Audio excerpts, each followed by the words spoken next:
എൻ്റെ പേര് സലോമി ഡേവിസ്. ഞാൻ വരുന്നത് ബാംഗ്ലൂരിൽ നിന്നാണ്. ഞാനിവിടെ വന്ന് ആദ്യമായിട്ട് ഉടമ്പടി എടുത്തത് 2022 നവംബർ 19 ഞാൻ ഉടമ്പടി എടുത്തിട്ട് ഉടമ്പടിയിൽ 6 നിയമങ്ങൾ വെച്ചിട്ടുണ്ടായിരുന്നു. അതിൽ ഒന്നാമത്തേത് പ്രാർത്ഥനാപരവും കുടുംബ പ്രാർത്ഥന കിട്ടാനുള്ള അനുഗ്രഹവുമായിരുന്നു. ഞങ്ങൾ കുറേ നാളുകളായിട്ട് കുടുംബ പ്രാർത്ഥന വയ്ക്കാറുണ്ടായിരുന്നില്ല. കല്യാണം കഴിഞ്ഞ് 2 പേരും ഒത്തിരി വർഷങ്ങളോളം കുടുംബ പ്രാർത്ഥന വെച്ചില്ല. ഞങ്ങൾ പ്രാർത്ഥിക്കുന്നൊക്കെ ഉണ്ടായിരുന്നു ട്രാവലിംഗ് ടൈമിലും അപ്പോഴൊക്കെ. പക്ഷേ കുടുംബ പ്രാർത്ഥനയായിട്ട് ഞങ്ങൾ വെച്ചിട്ടുണ്ടായിരുന്നില്ല. എപ്പോഴും അതൊരു വലിയ വിഷമമായിരുന്നു കുടുംബ പ്രാർത്ഥന വയ്ക്കാതെ. ജോലി കഴിഞ്ഞ് വന്നാൽ അങ്ങനെ തന്നെ ഉറങ്ങുമായിരുന്നു. പക്ഷേ ഇവിടെ വന്ന് ഉടമ്പടി എടുത്ത് പോയതിന് ശേഷം കുടുംബ പ്രാർത്ഥന എന്നും വയ്ക്കാൻ ഞങ്ങൾക്ക് സാധിച്ചു. അതുപോലെ തന്നെ സമാധാനം ഉണ്ടായിരുന്നില്ല. ഞങ്ങൾക്ക് എപ്പോഴും വഴക്കും കുറച്ച് പ്രശ്നങ്ങളും ഒക്കെ ആയിരുന്നു.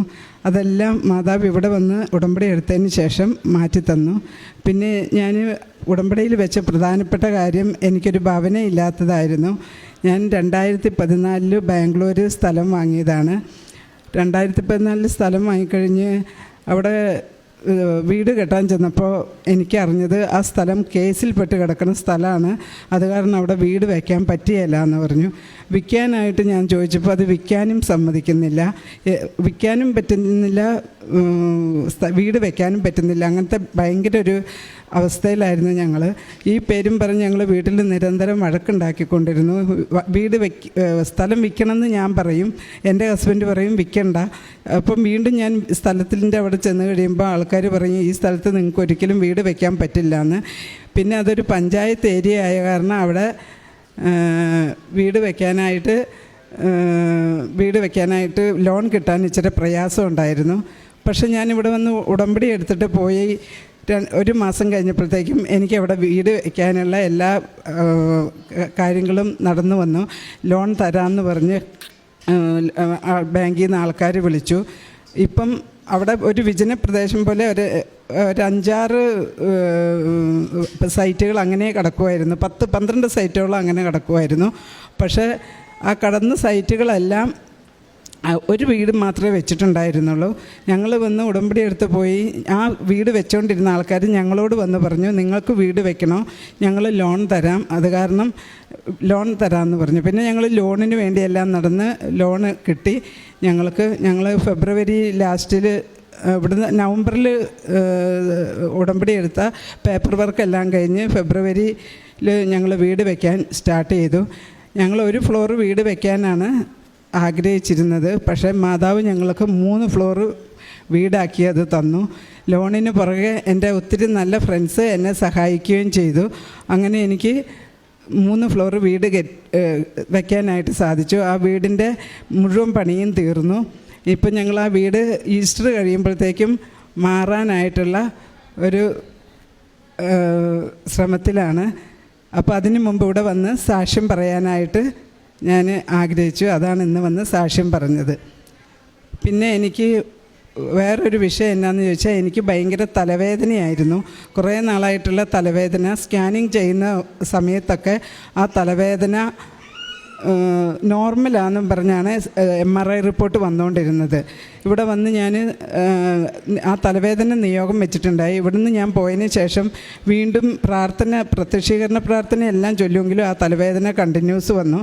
അപ്പോൾ വീണ്ടും സ്കാനിങ് ചെയ്യാൻ പറഞ്ഞു എന്തിനാ ഇത്രയും പൈസ കൊടുത്ത് വീണ്ടും സ്കാനിങ് ചെയ്യണം, ഒന്നുമില്ല ടെൻഷൻ കാരണമെന്ന് പറഞ്ഞു എല്ലാവരും. പിന്നെ സ്ട്രെസ്സിൻ്റെ ടാബ്ലറ്റും അതും ഇതൊക്കെ തന്ന് എന്നെ ഉറക്കും തലവേദന വരുന്ന സമയത്ത്.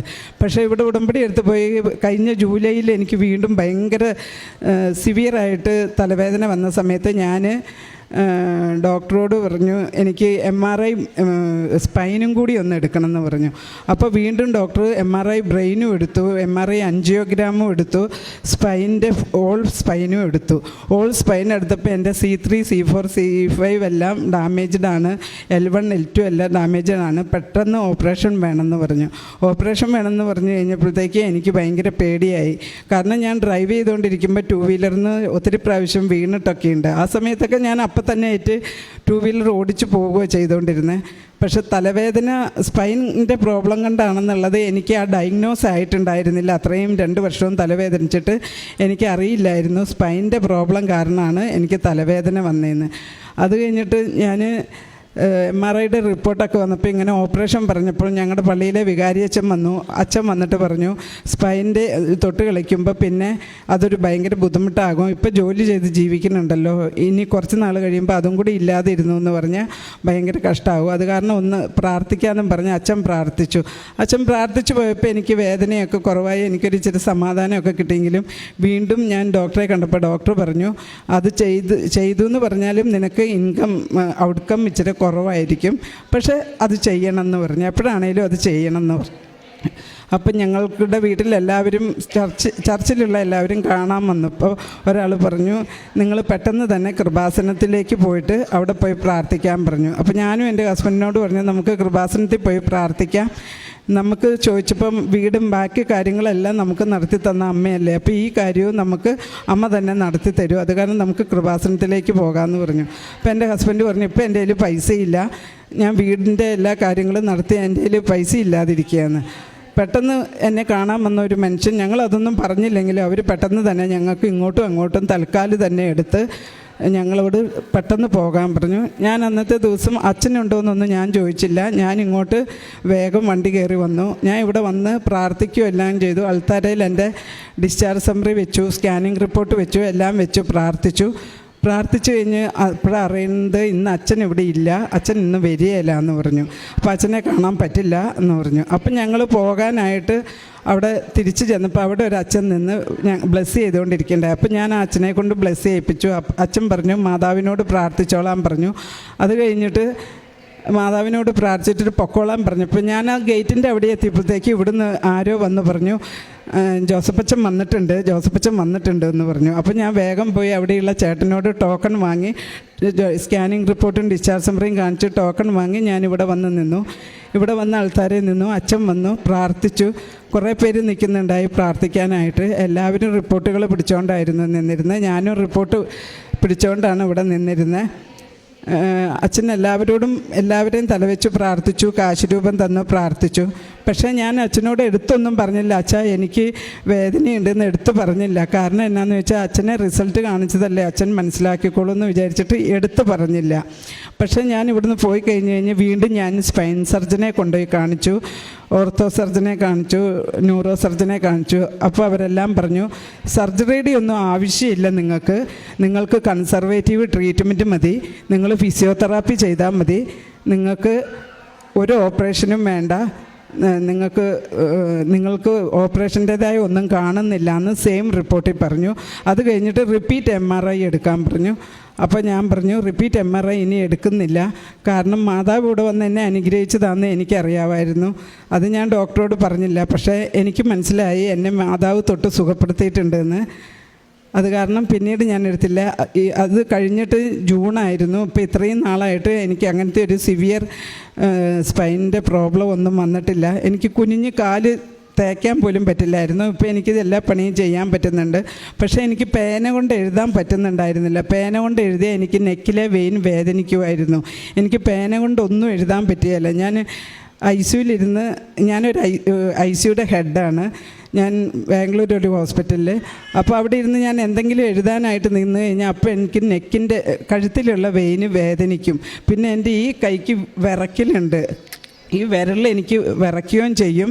ഈ വിരൽ കൊണ്ട് എനിക്കൊരു സാധനം എടുക്കാനും പറ്റില്ല. അപ്പോൾ എനിക്കിങ്ങനെ കൈ വരുമായിരുന്നു. അപ്പോൾ സിസ്റ്റർ ഇന്ന് വന്നപ്പോൾ ഞാൻ സാക്ഷി എഴുതാൻ പറഞ്ഞപ്പോൾ എനിക്ക് പേടിയായി, ദൈവമേ എഴുതിയില്ലെങ്കിൽ പറയിപ്പിക്കുകയല്ലേ, എഴുതാൻ പറ്റില്ല എന്നെങ്ങനെയാണ് പറയുന്നത്. അത് കാരണം ഞാൻ സിസ്റ്ററോട് ഒന്നും പറഞ്ഞില്ല, വാങ്ങിക്കൊണ്ടുപോയി അവിടെ പോയിട്ട് എനിക്ക് തോന്നുന്നു ഞാനാണ് വേഗം എഴുതി കൊണ്ടുപോയി കൊടുത്തതെന്ന്. അത് കഴിഞ്ഞിട്ട് എനിക്ക് വിരലിന് അത്ര വേദനയൊന്നും എനിക്ക് തോന്നിയില്ല അത് എഴുതിയതിൻ്റെ. അല്ലെങ്കിൽ ഞാൻ എന്തെങ്കിലും ഒരു നോട്ട്സ് എഴുതി കഴിയുമ്പോഴേ എനിക്ക് അപ്പം വേദന വരും. അത് കാരണം എന്നെക്കൊണ്ട് ആരും എൻ്റെ ഹോസ്പിറ്റലിൽ, എൻ്റെ ഡിപ്പാർട്ട്മെൻറ്റിൽ ആരും ഒന്നും ചെയ്യാൻ വിടിയല്ല, അയ്യോ ചേച്ചിക്ക് കൈക്ക് വേദനയാണെന്നും പറഞ്ഞ്. പക്ഷേ ഇന്ന് എനിക്കത് എത്ര വേഗം ഞാൻ എഴുതി കൊണ്ടുപോയി കൊടുത്തു എന്ന് ഓർക്കുമ്പോൾ എനിക്ക് തന്നെ അത്ഭുതമാണ്. അതെൻ്റെ ഇനിയൊരു സാക്ഷി. ഇനി എൻ്റെ ഒരു സാക്ഷി എന്നാന്ന് വെച്ചാൽ എൻ്റെ മോൻ്റെയാണ്. എൻ്റെ മോൻ എൻജിനീയറിങ് കഴിഞ്ഞിട്ട് 3 മാസമായിട്ടും ജോലിക്ക് പോവില്ല. എത്ര നാൾ ഞാൻ അവനോട് ജോലിക്ക് പോകാൻ പറഞ്ഞാലും അവൻ ജോലിക്ക് പോവില്ല. വാതിൽ പൂട്ടി ഉള്ളിൽ കടന്നുറങ്ങും. ജിമ്മിന് പോകാൻ മാത്രം പുറത്ത് വരും. പിന്നെ അവന് വാതിൽ പൂട്ടി കിടന്നു. അപ്പോൾ എനിക്കതൊരു ഭയങ്കര വിഷമമായി. ഇൻഫർമേഷൻ ടെക്നോളജിയൊക്കെ പഠിപ്പിച്ച് നല്ലൊരു സോഫ്റ്റ്വെയർ എഞ്ചിനീയർ ആണ്ട മോനെ കടന്നുറങ്ങുക മാത്രം ചെയ്തുകൊണ്ടിരിക്കുന്നത്. അവൻ കടന്നുറങ്ങും, കഴിക്കുന്ന സമയത്ത് വരും, കഴിക്കും, പിന്നെയും പോയി കടന്നുറങ്ങും. അപ്പോൾ ഞാൻ ചോദിക്കുമ്പോൾ അവൻ പറയും, മമ്മി ഇത്ര കാലം പഠിച്ചതല്ലേ, ഇനി എനിക്ക് പഠിക്കാൻ പറ്റുന്നില്ല, ഞാൻ ഇനി എനിക്ക് വർക്ക് ചെയ്യാൻ വയ്യ, ഞാൻ 3 മാസം റെസ്റ്റ് എടുത്തിട്ട് 4 മാസം റെസ്റ്റ് എടുത്തിട്ട് ഞാൻ ജോലിക്ക് പോകുന്നുള്ളൂ എന്ന് പറഞ്ഞു. അപ്പോൾ ഞാൻ പറഞ്ഞു, മോനെ അങ്ങനെയല്ല, ആദ്യം കിട്ടുന്ന ജോലിയിൽ ഏറ്റവും ആദ്യം കയറി പറ്റണം. ജോലിയാണ് ഏറ്റവും വലിയ ഇമ്പോർട്ടൻ്റ്. ജോലി ഇല്ലാതെ ജീവിക്കാൻ പറ്റില്ല നമുക്ക്. ഇവിടെ നമ്മൾ വാടകയ്ക്കല്ലേ താമസിക്കുന്നത്, നമുക്ക് ജോലി വേണം, അത് കാരണം പോകണമെന്ന്. അപ്പോൾ അവൻ എപ്പോഴും എന്നോട് ദേഷ്യപ്പെടും. വേണ്ട മമ്മി, വർത്താനം പറഞ്ഞ് ഉപദേശിക്കാൻ നിൽക്കണ്ട, റൂമിൽ നിന്ന് ഇറങ്ങി പോകാൻ പറയും. അങ്ങനെ എനിക്ക് ഭയങ്കര വിഷമമായി. പക്ഷേ അവന് പ്രാർത്ഥനയുണ്ട്, എല്ലാം ഉണ്ട്. അവൻ എന്നോട് 2-3 സബ്ജക്റ്റ് അവന് മൾട്ടിപ്പിൾ സബ്ജക്റ്റ് ഫെയിലായിരുന്നു. പക്ഷേ അവൻ അതെന്നോട് ഒളിപ്പിച്ച് വെച്ചു. 7th സെമിസ്റ്ററിലും 8th സെമിസ്റ്ററിലും അവന് ഡിസ്റ്റൻഷൻ ഉണ്ടായിരുന്നു. അതുമാത്രം അവൻ എന്നോട് പറഞ്ഞു. പക്ഷേ അവൻ കോവിഡ് സമയത്ത് അവന് പോയ സബ്ജക്റ്റൊന്നും അവൻ എന്നോട് പറഞ്ഞില്ല, ഒളിപ്പിച്ച് വെച്ചു. അവസാനം ഞാൻ അവനെ നിർബന്ധിച്ച് ഒത്തിരി ആയപ്പോൾ അവനിങ്ങനെ, ഞങ്ങൾ കൃപാസനത്തിൽ ആദ്യം ഉടമ്പടി എടുത്ത് ചെന്ന് കഴിഞ്ഞപ്പോഴാണ് അവൻ പറയണേ, എനിക്കിങ്ങനെ ഇത്രയും സബ്ജക്റ്റ് കിട്ടാനുണ്ടെന്ന്. അപ്പം ഞാൻ പറഞ്ഞു, നീ എഴുതിക്കോ, മാതാവ് നിന്നെ നോക്കിക്കോളും, നീ എന്തിനാ അത് എന്നോട് ഒളിപ്പിച്ച് വയ്ക്കുന്നത്? ഡിഗ്രിയൊക്കെ പഠിക്കുമ്പോൾ തോക്കുന്നത് നാച്ചുറലാണല്ലോ, എല്ലാവരും എല്ലാം പാസ്സാവുന്നതല്ല. അങ്ങനെ ഞാൻ പറഞ്ഞപ്പോൾ അവനൊരു ധൈര്യം കിട്ടി. അവൻ പോയി എഴുതി. അവന് എല്ലാ സബ്ജക്റ്റും തന്നെ കിട്ടി, ഒരെണ്ണം മാത്രം കിട്ടിയില്ല. പിന്നെ അവൻ അത് കാരണം അത് എല്ലാം കിട്ടിയിട്ടേ ഞാൻ ജോലിക്ക് പോകുള്ളൂ എന്നും പറഞ്ഞ് വാശി പിടിച്ചിരുന്നു. പക്ഷേ ജപമാല റാലി വന്ന സമയത്ത് ഞാൻ റാലിക്ക് വന്നു കഴിഞ്ഞിട്ട് ഞാൻ അവനെയും കൊണ്ടുവന്നു. ആദ്യം ടിക്കറ്റ് ഞാൻ 1 മാസം മുമ്പേ ബുക്ക് ചെയ്ത് വെച്ചു. അവന് വേണ്ടി ഞാൻ ബുക്ക് ചെയ്തില്ല, കാരണം അവൻ്റെ സബ്ജക്റ്റ് എപ്പോഴാണ് എക്സാമിന് വിളിക്കുക എന്നറിയില്ലാത്ത കാരണം. തലേ ദിവസം ഞാൻ പറഞ്ഞു, ലോക്കൽ കയറി വാ, ജപമാല റാലിക്ക് വരണം നീയെ, ഞാനിവിടെ എൻ്റെ ഫ്രണ്ടിൻ്റെ ഒപ്പം വരുവാണെന്ന് പറഞ്ഞു. അവൻ പെട്ടെന്ന് ഞങ്ങൾ കയറി പോന്നു. അവൻ വേറെ പള്ളിക്കാരുടെ അവനും പോന്നു. ഞങ്ങൾക്ക് ഇവിടെ കണ്ടുമുട്ടാൻ പറ്റിയില്ല. ജപമാല റാണി കഴിഞ്ഞിട്ടാണ് കണ്ടുമുട്ടാൻ പറ്റിയത്. ഞങ്ങൾ അർത്തിങ്കൽ പള്ളി പോയി ആരാധനയും അച്ഛൻ്റെ പ്രസംഗവും എല്ലാം കഴിഞ്ഞ് ഞങ്ങൾ അവിടെ നിന്ന് ഇറങ്ങി. അന്നേരം ഞാൻ അവനെ കണ്ടു. അവൻ വന്നു. അപ്പോഴൊക്കെ എനിക്ക് എൻ്റെ ഫോണ് ബാഗിൽ കിടന്ന് അടിക്കുന്നുണ്ടായിരുന്നു. ഞാൻ റാലി കഴിയാതെ ഫോൺ എടുക്കില്ല എന്ന് വിചാരിച്ചിരുന്നു. എൻ്റെ ഹോസ്പിറ്റലിൽ നിന്ന് ആരെങ്കിലും എന്നെ വിളിക്കുന്നതായിരിക്കും ഓർത്ത് ഞാനിരുന്നു. ഞാൻ ഫോൺ എടുത്തൊന്നുമില്ല. പക്ഷേ റാലി കഴിഞ്ഞ് ഞാൻ ട്രെയിനിൽ പോകാൻ, അന്ന് ഇച്ചിരി ലേറ്റായി, ട്രാഫിക്കൊക്കെ ആയ കാരണം. അപ്പോൾ ഞങ്ങൾക്ക് ബാംഗ്ലൂർക്ക് തിരിച്ചു പോകണമായിരുന്നു. വന്ന ട്രെയിൻ കിട്ടിയില്ലെങ്കിൽ പറ്റിയില്ലായിരുന്നു. അത് കാരണം ഞാൻ ഓടിപ്പോയി ട്രെയിനിൽ കയറി ട്രെയിനിലിരുന്ന് കഴിഞ്ഞപ്പോൾ ഞാൻ വീണ്ടും അവരെനിക്ക് വിളിച്ചു, എന്താ ഫോൺ എടുക്കാത്ത, എന്താ കാര്യം എന്ന് ഞാൻ ചോദിച്ചപ്പോൾ അവർ പറഞ്ഞു, നിങ്ങളുടെ മകന് ചെന്നൈയിലൊരു ജോലി ശരിയായിട്ടുണ്ട്, പെട്ടെന്ന് തന്നെ ജോയിൻ ചെയ്യണമെന്ന് പറഞ്ഞു.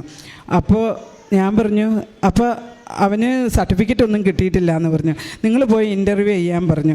അപ്പോൾ ഇവനോട് ഞാൻ പറഞ്ഞപ്പോൾ ഇവൻ പറഞ്ഞു, മമ്മി ഞാൻ പോകാം, ഞാൻ പോയി ഇൻ്റർവ്യൂ അറ്റൻഡ് ചെയ്യാമെന്ന് പറഞ്ഞു. ഇവൻ ചെന്നൈ പോയി ഇൻ്റർവ്യൂ അറ്റൻഡ് ചെയ്തു. അവർ ചോദിച്ചു, നിൻ്റെ സർട്ടിഫിക്കറ്റൊക്കെ എവിടെയാണെന്ന് ചോദിച്ചു. അപ്പോൾ ഇവന് SSLC എല്ലാം ഡിസ്റ്റിങ്ഷൻ കിട്ടിയതാണ്, +1 +2 എല്ലാം ഫസ്റ്റ് ക്ലാസ് കിട്ടിയ കുട്ടിയായിരുന്നു. അപ്പോൾ അവർ അതിൻ്റെയൊക്കെ സർട്ടിഫിക്കറ്റ് കണ്ടു. പക്ഷേ ഇവർ ഫൈനൽ ഇൻഫർമേഷൻ ടെക്നോളജിയുടെ ഇത് കണ്ടില്ലായിരുന്നു. അപ്പോൾ അവർ ചോദിച്ചപ്പോൾ ഇവൻ പറഞ്ഞു, കിട്ടിയിട്ടില്ല, എനിക്ക് സർട്ടിഫിക്കറ്റ് കിട്ടിയിട്ടില്ല എന്ന് പറഞ്ഞു.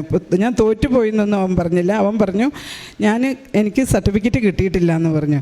എന്നാലും സാരമില്ല, അവർക്ക് ഭാഷയായിരുന്നു അത്യാവശ്യം ഉണ്ടായിരുന്നത്, നല്ല ആക്ടിവിറ്റി ആയിരുന്നു ഇതായിരുന്നു. അപ്പോൾ അവർ പറഞ്ഞു, നിന്നെ നാളെ തുടങ്ങി ജോലിയിലെടുത്തിരിക്കുന്നു എന്ന് പറഞ്ഞു. അപ്പോൾ ജപമാല റാലി കഴിഞ്ഞതിൻ്റെ 3-ാം ദിവസം അവൻ ജോലിയിൽ പ്രവേശിച്ചു. ഇപ്പോഴും അവൻ ജോലി ചെയ്തുകൊണ്ടിരിക്കുകയാണ്. മാതാവിന് എത്ര നന്ദി പറഞ്ഞാലും മതിയാവിയല്ല. കാരണം അത്രയും മടിയായിട്ട് കിടന്ന അവൻ ഒരു ജപമാല റാണി കഴിഞ്ഞ് വന്നപ്പോൾ തന്നെ അത്രയും നന്നായിട്ട് ജോലിക്ക് പോകലും വരലും ഒക്കെ ചെയ്തത് ഞങ്ങൾക്ക് ഭയങ്കര സന്തോഷമായി. ഇപ്പോൾ അവന് ജോലിക്ക് പോകാൻ മടിയൊന്നുമില്ല. അവന് എക്സാം എഴുതുമ്പോഴും അവൻ പറയും, മമ്മി എന്നെ മാതാവ് കാത്തോളും. മമ്മി അവനും ഇവിടെ 2 പ്രാവശ്യം വന്നിട്ടുണ്ടായിരുന്നു. പക്ഷേ പേരൻസ് ഉടമ്പടി എടുത്ത കാരണം ഒരു ഭവനത്തിൽ നിന്ന് ഒരാൾക്കല്ലേ എടുക്കാൻ പറ്റുള്ളൂ എന്ന് പറഞ്ഞ കാരണം അവൻ എടുത്തില്ല. അവൻ 2 പ്രാവശ്യം ഞാൻ കുട്ടികളെയും കൊണ്ടുവന്നിട്ടുണ്ടായിരുന്നു. പിന്നെ പ്രേക്ഷിത പ്രവർത്തനം എന്ന് പറഞ്ഞു കഴിഞ്ഞാൽ ഞങ്ങളുടെ ഹോസ്പിറ്റലിലുള്ള ഏത് രോഗികൾക്കും അസുഖം വന്നു കഴിഞ്ഞാൽ എനിക്ക് കിട്ടിയ തൈലവും ഉപ്പും ഒക്കെ അവർക്ക് വെച്ച് കൊടുത്ത് പ്രാർത്ഥിക്കാറുണ്ട്. പിന്നെ രോഗികളായി ഞാൻ വേറെ സ്ഥലത്തൊന്നും പോയി ഒന്നും ചെയ്തിട്ടില്ല. എൻ്റെ ഹോസ്പിറ്റലിലുള്ള ഏത് രോഗികൾക്കും വേണ്ടി തൈലവും ഉപ്പും ഒക്കെ കൊടുത്ത് പ്രാർത്ഥിക്കും. പിന്നെ ഞങ്ങളുടെ അവിടെ ശിവാജി നഗർ എന്ന് പറഞ്ഞ വലിയ മാതാവിൻ്റെ ഒരു പള്ളിയുണ്ട്. അവിടെ കുറേ ആൾക്കാർ, പാവങ്ങളായിട്ടുള്ള ആൾക്കാർ കൈനീട്ടിയിരിക്കുന്നുണ്ട്. ഞാൻ മാസത്തിൽ ആദ്യം ശമ്പളം വരുന്ന സമയത്ത് ഒരു 15-20 ഫുഡ് അവർക്ക് കൊണ്ടുപോയി കൊടുക്കും. പിന്നെ ആരും എൻ്റെ മുമ്പിൽ വന്ന് കൈനീട്ടിയാലും ഞാൻ അവർക്ക് ഭക്ഷണത്തിനുള്ള വക കൊടുക്കും. അത്രയൊക്കെ ഞാൻ ചെയ്യാറുള്ളൂ. അതിൽ കൂടുതലൊന്നും ഞാൻ ചെയ്തിട്ടില്ല. പിന്നെ ഇവിടെ വരുന്നതിന് മുമ്പ് വരെ ഞാൻ ഇടയ്ക്കിടയ്ക്ക് പള്ളി മുടക്കുമായിരുന്നു, കുമ്പസാരിക്കുകയില്ലായിരുന്നു. പെസഹ കാലത്തൊക്കെ കുമ്പസാരിക്കുകയുള്ളായിരുന്നു. അങ്ങനെ ഞാൻ എപ്പോഴൊന്നും കുമ്പസാരിക്കുകയില്ലായിരുന്നു. ഇപ്പം ഞാൻ 2 ആഴ്ച കൂടുമ്പോൾ കുമ്പസാരിക്കും. എല്ലാ ഞായറാഴ്ചയും പള്ളിയിലും പോകും, കുർബാനയും കൈക്കൊള്ളും. എനിക്ക് ഭവനങ്ങൾ പണിത് മാതാവ് തന്ന ഈ വലിയ അനുഗ്രഹങ്ങൾക്ക് മാതാവിനും ഈശോയ്ക്കും 1000 നന്ദി പറയുന്നു.